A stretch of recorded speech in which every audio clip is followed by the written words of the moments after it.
It is my absolute pleasure to introduce World Federation Neurology YouTube channel viewers to a colleague and the esteemed neurologist, Professor David Blacker from Perth, Western Australia. He is a clinical professor of neurology, and he is also the current director of Perron Institute, which is a very well respected translational neuroscience research institute in Western Australia.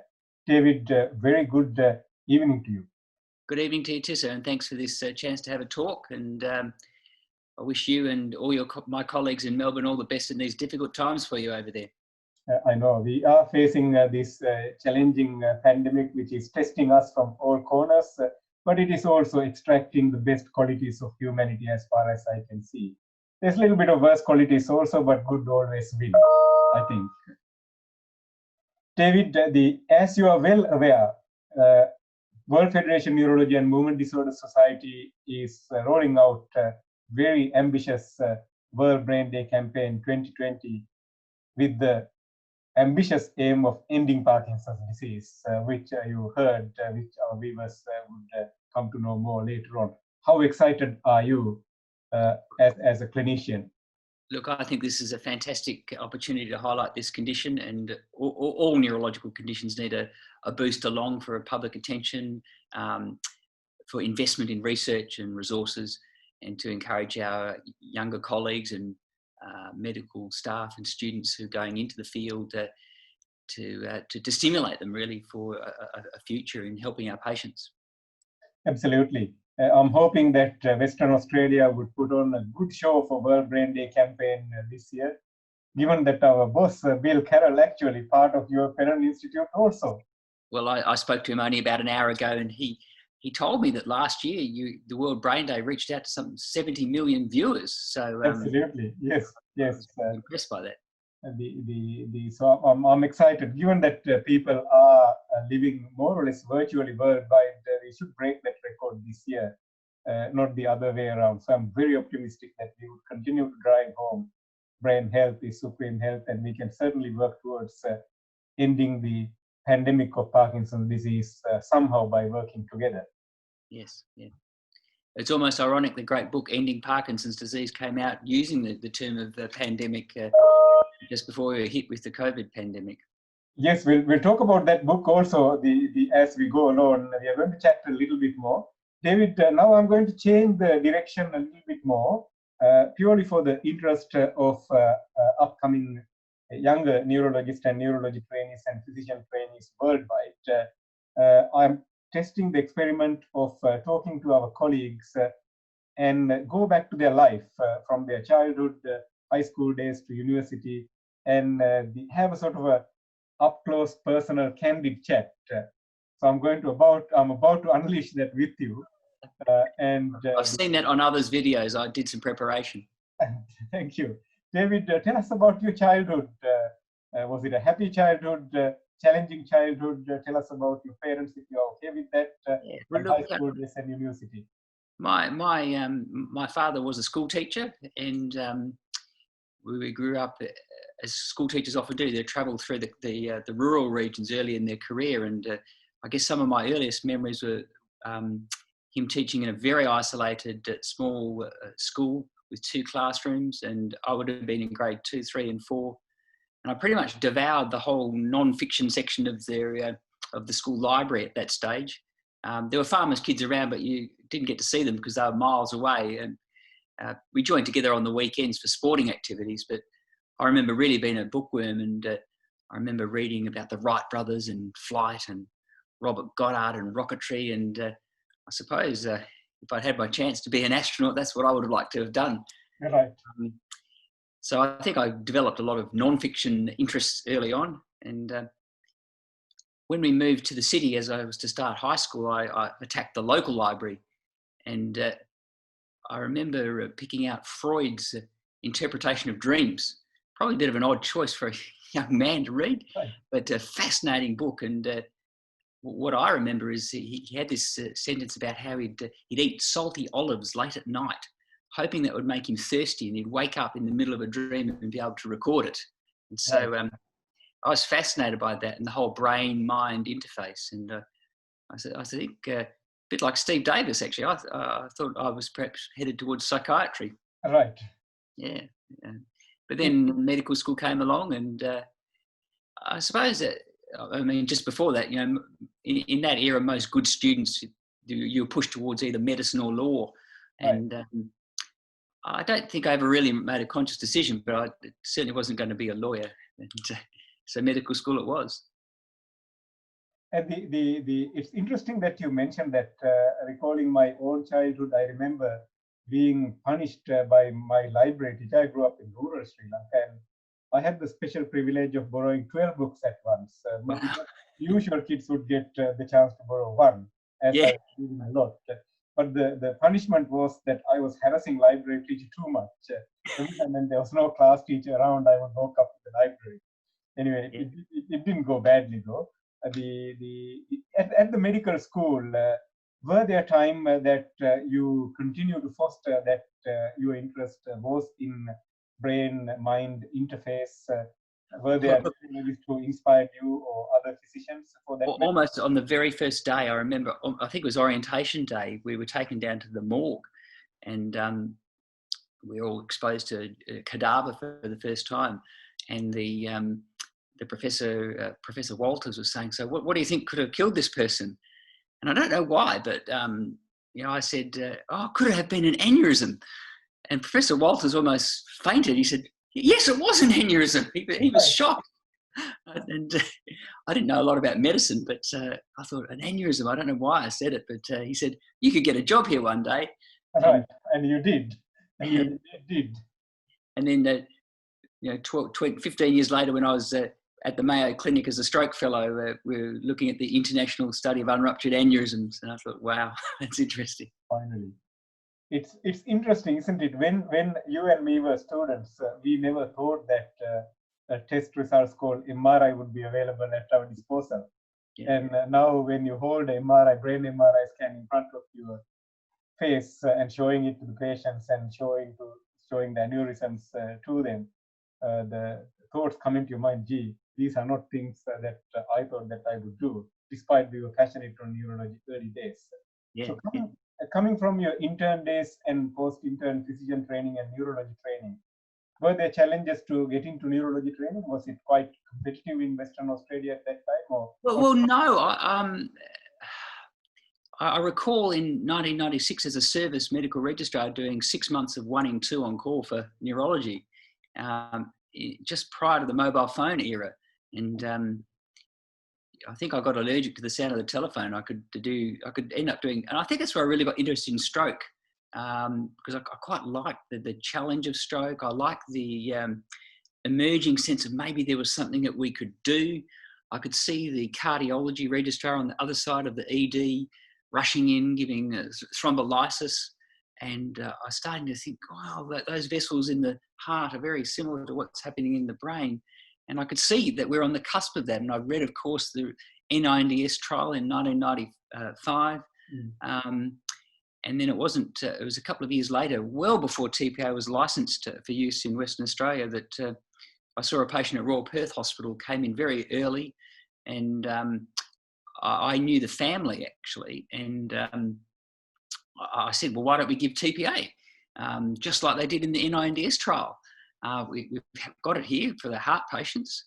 And I think I tried to get hold of Graham Hankey, who was the consultant on call. And I think he might have said something like, oh, sure, whatever. And off I did. I gave it exactly as per the NINDS protocol. And I had this massive documentation in the notes.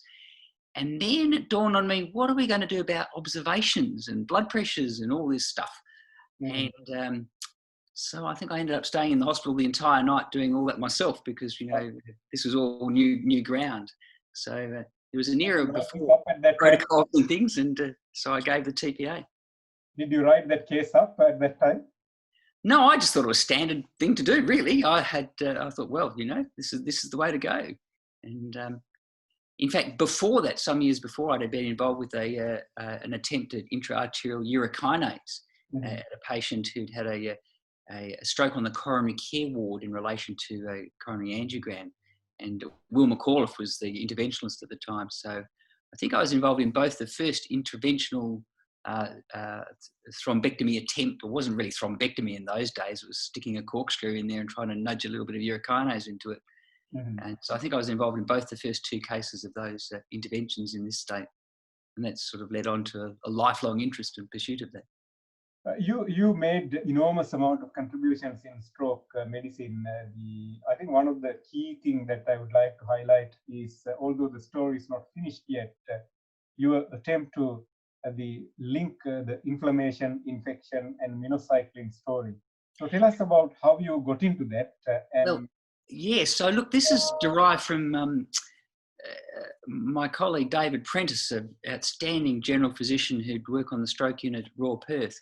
He actually came to, he saw a case who was actually another doctor who collapsed of a cardiac arrest in Kambalda, which is a goldfields town in Western Australia, some 1 hour by drive south of the nearest centre, which is Kalgoorlie. And this man collapsed. And he'd been on doxycycline as anti-malarial prophylaxis and had just returned from Asia when he had his cardiac arrest. And he exhausted the supply of adrenaline and things, and managed to get transported Royal Flying Doctors Service to Royal Perth. And neurologically, he was unscathed. Eventually managed to get back to work as a physician. And it sparked David Prentice's interest in, was that the doxycycline potentially neuroprotective? So we delved into that in a great deal of detail, and ultimately have conducted a couple of small trials of intravenous minocycline, too small really to demonstrate much in the way of an effect, but those trials have been included in meta-analysis of antibiotics as a potential treatment for stroke as a neuroprotectant agent. I was also interested in its stability of the matrix metalloproteinases, which could potentially protect blood vessel wall degeneration and hemorrhagic transformation. So there's still a bit to be done, and I'd like to explore that a little bit further. But it was a very interesting era, and I'm still very interested in neuroprotection. And with my role at the Perron Institute, there's some very exciting work that Bruno Maloney and Neville Nucky have been doing on a neuroprotective peptide, which I think promises to potentially be more effective than the NA1. You've seen the NA1 study from earlier this year.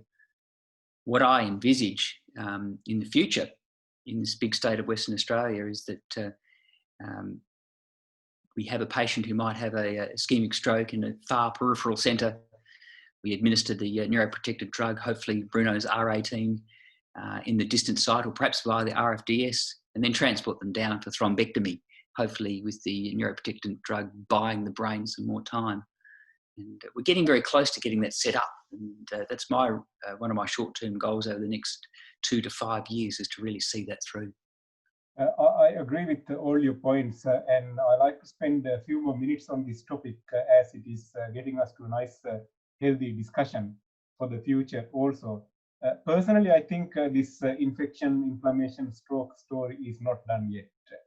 I think there is still a bit of story to tell.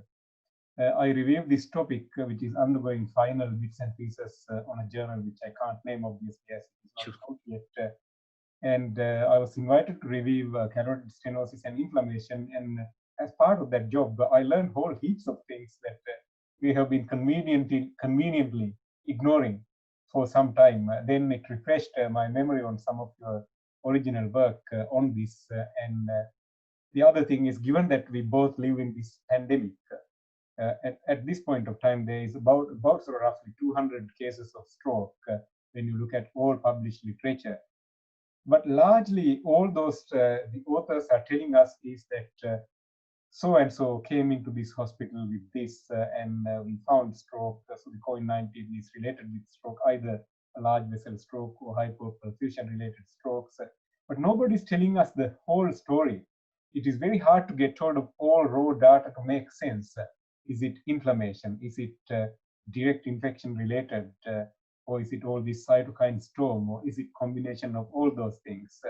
I think it's giving us a unique opportunity to rethink and refresh our memories back and rejig some of those things. I agree. Well, it's certainly not that new, really. I mean, I know the COVID's reactivated the interest, but I know that perhaps the most downloaded paper in the Internal Medicine Journal was a paper from New Zealand about 5 years ago that looked at the strong linkage between recent infection and myocardial infarction events. And so that's along those lines. And in the life even become more interesting when you look at 300 plus effects of TPA. And now we are turning towards T and K, and we don't know the whole story, but more or less the same. And what impact would that be having? Because we are not monitoring these patients to our liking long term. What effects that they have on recanalized patients and non-recanalized patients? I think what I'm trying, the reason that I'm spending a little bit of time on this is to ensure that younger folks are interested in these things and not push things under the carpet. Neurology and brain-related things are probably the most exciting at this point of time, even in the middle of this pandemic. And pandemic has really sparked our interest even more. We talked before this interview about a case that I managed and how it really kept me awake at most nights, reading paper after paper after paper, trying to unravel how I could explain some of the things. So we watch closely on what you are going to produce in the next couple of years. Yes. Look, I think one of the silver linings of the pandemic really is this acceleration of medical research. You know, you're seeing papers appear whilst the patient's still in hospital. One of the upsides that we've seen in Western Australia is that we had no legislation to cover surrogate consent. And we've been plugging away at that for a long time to enable more acute trials in stroke medicine in patients who couldn't provide consent. But the COVID crisis has really accelerated that through, and there's now a facility for that to happen. And that's opened the way for us to actually participate in more trials, which is all very exciting. It's the same with World Brain Day campaign also. What we are doing this year is something that we never done in the past. We were basically in our comfort zone, and if you have done interviews, it could be like 3 or 4. But this year we have done some unprecedented stories right around the world, and we are depositing them through WFN YouTube channel, and we are basically traveling to most countries virtually and getting them involved. And for the scientific community, this virus has put us more together rather than. I totally agree. Yeah. And David, another question. You wrote a beautiful segment, a very emotional segment recently to Practical Neurology, which many neurologists probably would not be courageous enough to do. Are you comfortable to talk on that?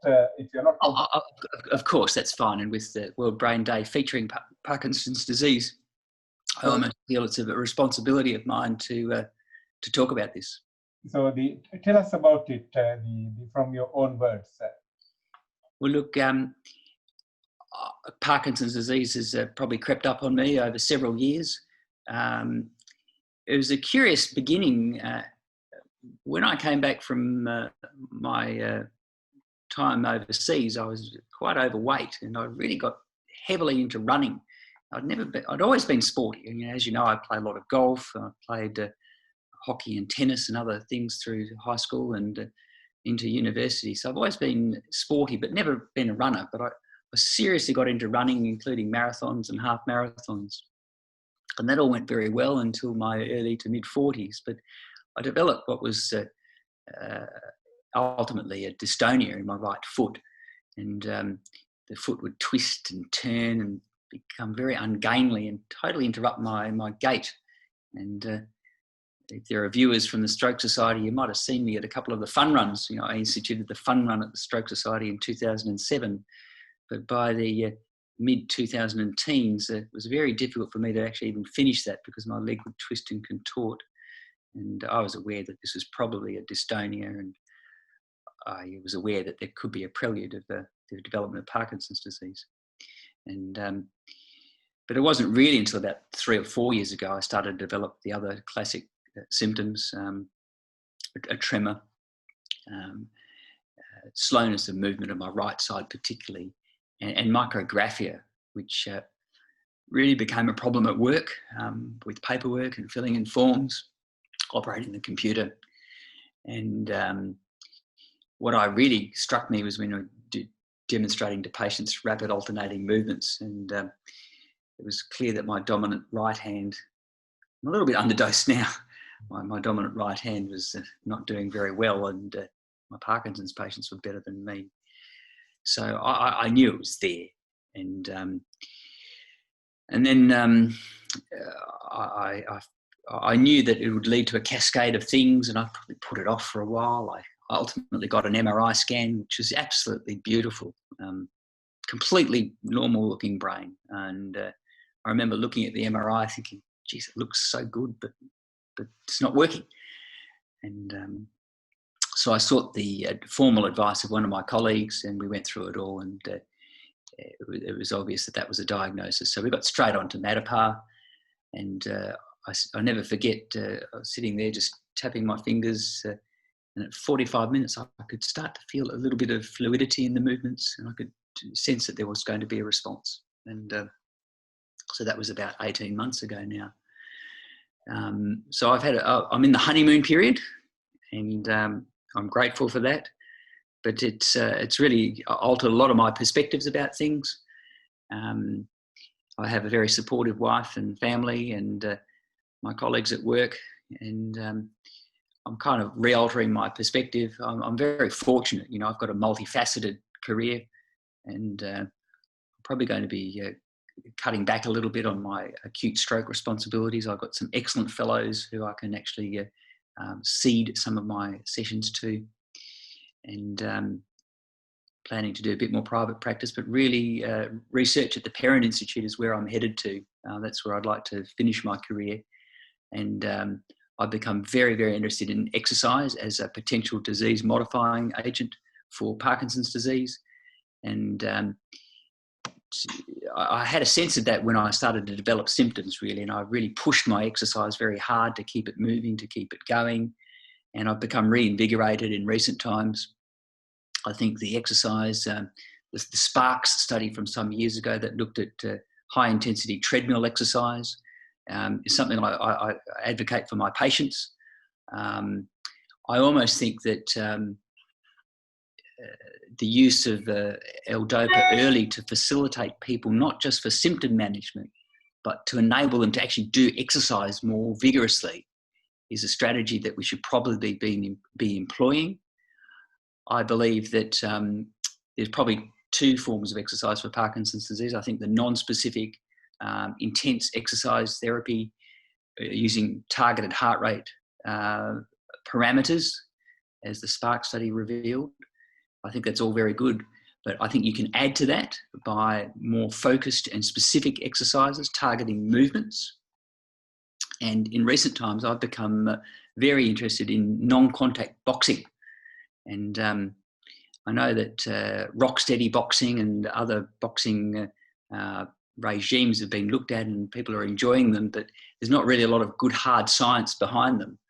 And one of the academic physiotherapists from Monash, Meg Morris, published a lovely review at the end of last year. And she points out that in terms of the high quality evidence for boxing, it's virtually not there. There's only a couple of small studies of less than 40 patients from a number of years ago.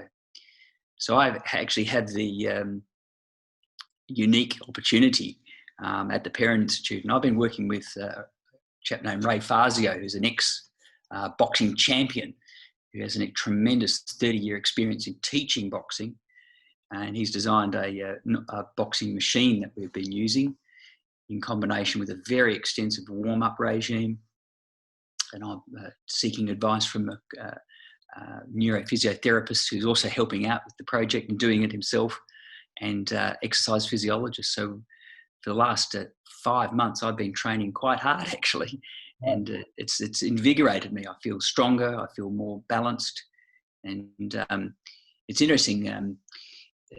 There's a physiotherapist in Portugal who's talked about some of the elements of exercise programs for Parkinson's disease.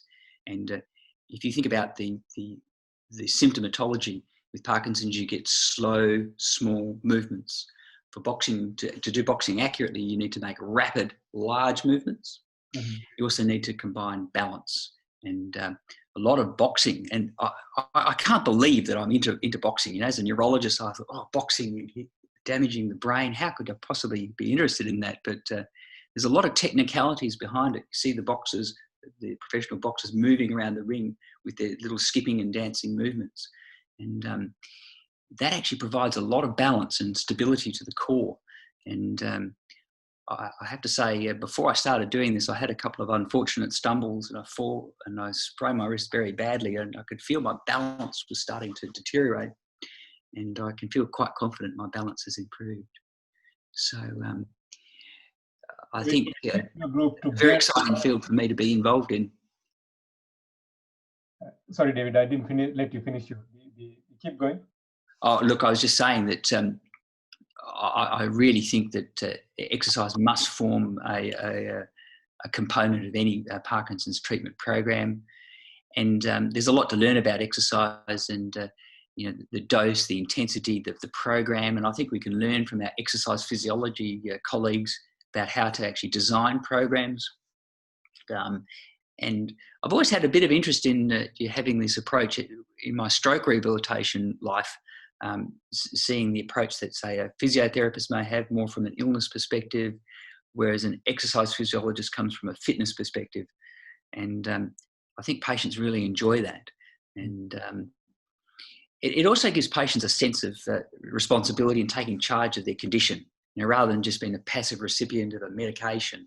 If they start to get a sense of really being able to do something for themselves, I think that's a very important part of treatment of any condition, really, but particularly for neurological conditions.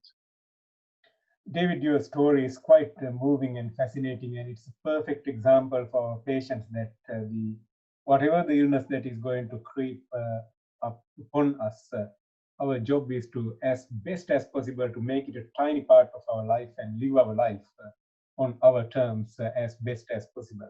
And you are the best example of that.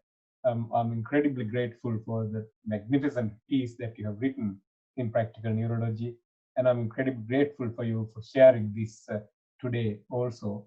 And I'm also incredibly grateful for you to open up our worldwide webinar with a small video clip in a couple of weeks' time. So we wish you all the very best, and I'm pretty sure that you're going to give us more. I don't think people would let you cut back work. I know how this works. I myself was very sick a few years back from a different illness, and the agendas that you have in your mind goes out of the window when you come back with energy. You end up giving more. But giving more would give us more energy. You know how it works. Well, thank you for the opportunity, Tissa, and well done on all your hard work for World Brain Day, and I hope it all goes very well for you. Oh, I'm not done yet. I got a few more questions okay. Before you go. David, you are also our neurology editor for our College of Physicians journal, Internal Medicine. I have to remind our viewers that our college is one of the oldest proud College of Physicians, which we both had the fortune of taking part on various things. We are both incredibly grateful for the college. College is us, and you basically take over the brain part of the journal, which is the most fascinating organ, or the queen of internal medicine, as we both know. So my question to you is, how do you juggle all these things around? You are a family man, and you enjoy outdoor activities, and you play golf, and you run one of the very well-respected research institute, and you still find time to edit this section of the journal, which is of critical importance when we talk about brain. And I certainly want you to give that up anytime soon. But I wanted you to tell our viewers how do you balance things out, and how you manage work-life balance and keep your wife happy, keep other friends happy. Well, look, thanks for giving the IMJ a plug. We're at a bit of a nexus in the IMJ with our impact factor and wanting to think about how we sort of view ourselves. But look, I think the answer is I don't sleep very much, actually. My wife thinks I might have a clone or a twin. I generate so much clothing and washing because I might have a running outfit in the morning and a work outfit and maybe another outfit later in the day. So but my wife keeps me sane. Some years ago, she instituted Wednesday night compulsory date night. I'm not allowed to look at the computer. Right. We watch a movie. We take some time to ourselves. And in more recent times, we've been doing a lot of yoga, and I found that extremely helpful for Parkinson's symptoms. And we're trying to do at least 1 or 2 sessions per week, including a deep stretching session called yin yoga. And that's very, very peaceful and helps with your breathing. And I think that's a really good thing for Parkinson's, actually. And it's also helped my golf. It controls my breathing. If I have a pressure putt, I know I can rely on my yoga breathing to calm me down. But I think it's about just being interested in the things that you do. And it's all just one mash. It's not work over here, life over here. It's just all together. And I don't really have distinctions. It's the journey that matters, and how passionate you are on things that you give all what you have for that particular task at that particular time, isn't it? Oh, look, I don't want people to think that, I get tired, I get emotional, I get down. I think stroke is very demanding, I find. And, I think we were saying before, one thing I say to our residents registrars with acute stroke, you're seeing patients and families who are having the worst day of their life in many circumstances. And I think if you remember that, it helps you to treat the situation with the seriousness and respect that it deserves. Mm-hmm. David, one last question. If the particular folks who are interested in submitting to your journal, what are your tips on publishing with IMJ? What do you expect as a specialty editor from your authors, whether they are primary English-speaking authors or non-primary English-speaking authors? Look, we want to see things that are interesting. It doesn't have to be a groundbreaking phase 3 clinical trial. We want things that are going to interest our general colleagues. And I have to say, I tend to steer clear of esoteria.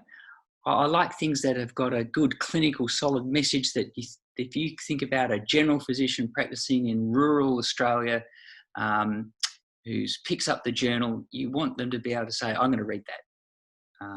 So I try and put myself in the shoes of the generalist reader. And I often look at the other specialties, what they're publishing and what I would like to read. And I try and mirror that in my selection of the articles. Excellent. David, thank you very much. Have a wonderful the short-term future ahead with regard to your short-term research plan, and long-term future ahead with your long-term research plans. And we wish you very well. And I'm sure we are going to see a lot more good, high-quality work coming from your lab and coming from your group as you used to do. And our sincere best wishes and our sincere gratitude for your support over a Great Day campaign, this interview, and the webinar also. Thank you very much. Thank you, Tissa. Great to speak to you. Stay safe. Shall do. Take care.